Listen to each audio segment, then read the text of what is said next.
Oh, could be thinking about love, but look at that. It looks like you're thinking about it most of the times, no?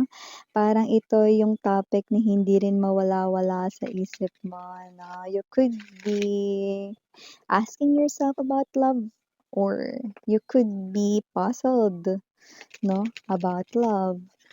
Let's find out all together. Okay, para masolusyonan natin sabay-sabay yung iniisip mo, sweetheart. So let us see what do we have here for you guys. Just take only what resonates, and maraming salamat Archangel Michael together with the army and guardians and angels of collective. Okay. Okay. Let's go ahead and check the other details and infos related to this one.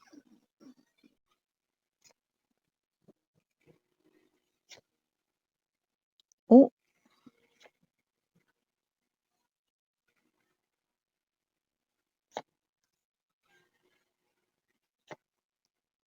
wait eh. It looks like marami talagang in love ngayong Sunday. Baka dahil rest day ang karamihan, no? Pahinga lang yung mind, no? Or yung thoughts dito. But here, we have the Four of Wands energy, Nine of Cups, no? It's like, Karen, hagush pa. Okay? Parang ikaw yun, no? Na gusto mo ditong ikasal. Kundi. Tukoy, ah. Sino yon? Hindi mo alam, no? Two of Cups right in here, the Moon and the King of Cups, no? So, you are feeling like this, maybe because, no, this is you na even though may mga parang mga nangyayaring hindi maganda sa love, sa mga nakapaligid sa'yo, no, you're still open-minded, no, that everybody has their own love story and not every love story has this tragic ending, no? You believe that love is definitely different, no? For every human being, and you're right, no? So, gusto mo ditong ikasal, no? Gyoran, it is. But I do pick up that hindi mo alam kung sino, lalo na kung single ka, no? Or, yung iba sa inyo, maybe you're clueless, no? Kasi kahit may kasama na kayong person ngayon, you're still aren't sure if that person's still the one for you, no? Or, baka nakalaan ka pa for sa iba, yan, no? But definitely, ano man ang energy mo, you're in love. 'Di ba? You're in love.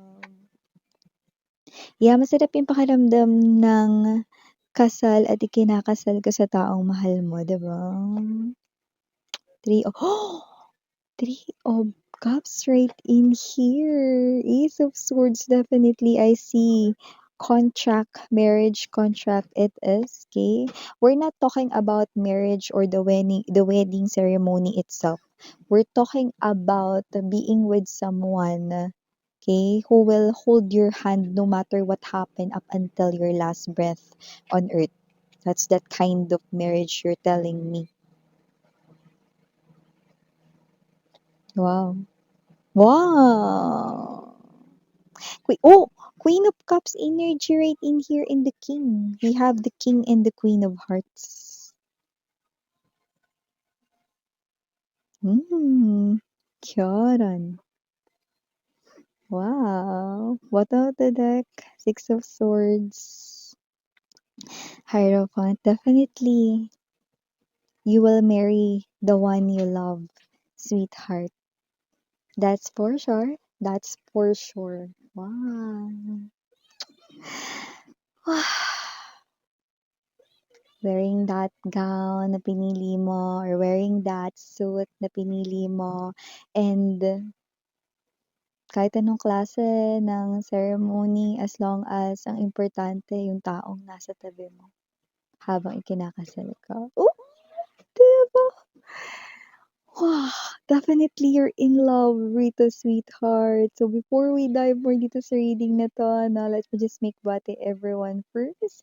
Hi and hello there everyone. My name is Jan. Welcome new subscribers. Ito yung Eastern Buyers ko. Thank you sa inyong walang sawang love and support for me.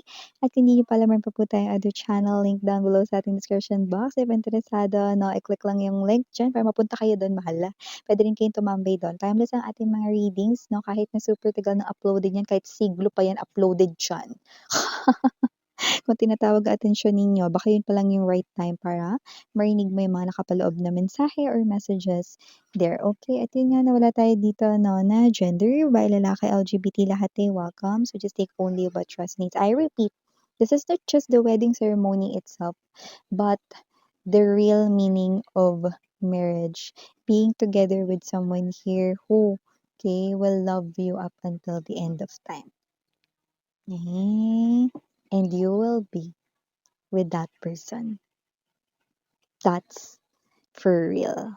That's for sure. Wow! So before we dive more sa inyong reading ha, kaya pala LGBT ha, timeless tayo dito, pwede nangyari na ngayon ha, at mangyayari pa lang ha. At yun nga na para sa gusto mag-avail pa ng ating 2026 overall written forecast for your zodiac sign, that's for 1-5. Parang advanced roadmap mo na yan or advanced script mo for the entire 2026 for your zodiac sign, consisting of general messages, love messages, career/business messages, money messages, angel numbers for extra guidance, and significant events to remember. Doon nagpo-fall yung mga surprises, sudden changes, transformations that you probably do not know. That's why, kaya nga, yun na nga yun, di ba? Kaya nga tayo may ganyan, para malaman mo. So yeah, if interesado, mag-message lamang ng inyong zodiac sign sa thehighpriestesstarokr@gmail.com. At yun nga mga babes, no? Yeah, let's go back na sa ating pinag-uusapan, no? Maybe this is you. Muni-muni ka ngayong Sunday or nagmumuni-muni ka, no, dahil gusto mo rin dito. Yung iba, yes, no, maaaring kayo ito na mahilig manood ng mga movies, no, rom-com, na mga series or whatever, no. Maybe yung mga napapanood mo, no, ay klase ng love, no, and others could be curious if that kind of love exists, okay? And it's such a good feeling, no, to be loved by someone. Yeah, true love exists. I'm telling you guys, true love exists. Okay? True love exists only with the right person. Yan. And I do pick up that you want to get married or you want to be with your person hanggang sa huling life mo sa earth, okay? And you will be wish granted, Nine of Cups energy. King of Cups, no, for some reason, you're waiting here to fall in love. That kind of love, no, na talagang ugong sa damdamin, no? Yung kind talaga ng love na parang aalog, no, ng buong mong world or mundo dito, no? So, gusto mo dito ikasal, pero for the single diyan na walang ka-connect, 'no, gusto mo ikasal pero hindi mo alam sino at kanino kayo kakasal, 'no, but you want love, okay? Ah, 'wag mo na isipin 'yan mga babes, 'no, it's not for you to worry about that, let the universe handle that, 'no? I just want you to stay calm and trust the process because the universe magpapadala sila sa'yo rito, no, ng right love for you. And I do pick up that this person here ay already on its way, no, para magkakilala kayo. Yeah, you're definitely, no, cross ang inyong paths right in here, Eight of Wands, and boom, that kind of union of two souls, no? Very lakas ng impact nito. Okay, this is your truth, honey. And for those naman na may kakonect dito, no, but you're wondering if yung person na boyfriend, girlfriend mo ngayon, siya na ba talaga yung makakatuloy mo forever? Or maybe, if you are someone here, no, na parang nandoon pa sa verge 'no ng, confusion or hesitation or doubt, I mean, 'no, kung yung person na yan na kasama mo right now is definitely the right person here for you guys, 'no. Well, actually, I do see 'no, that meron tayong mix na energies doon, Okay. Yung iba kaya kayo napapaisip kung bakit yung person na yan 'no ay, naiisip mo rito 'no na yan na ba talaga yung person for you or what 'no, because you're afraid, okay, that makapag-invest ka ng too much emotions and feelings 'no, and it might hurt you kapagka naghiwalay or nag-break kayong dalawa 'no.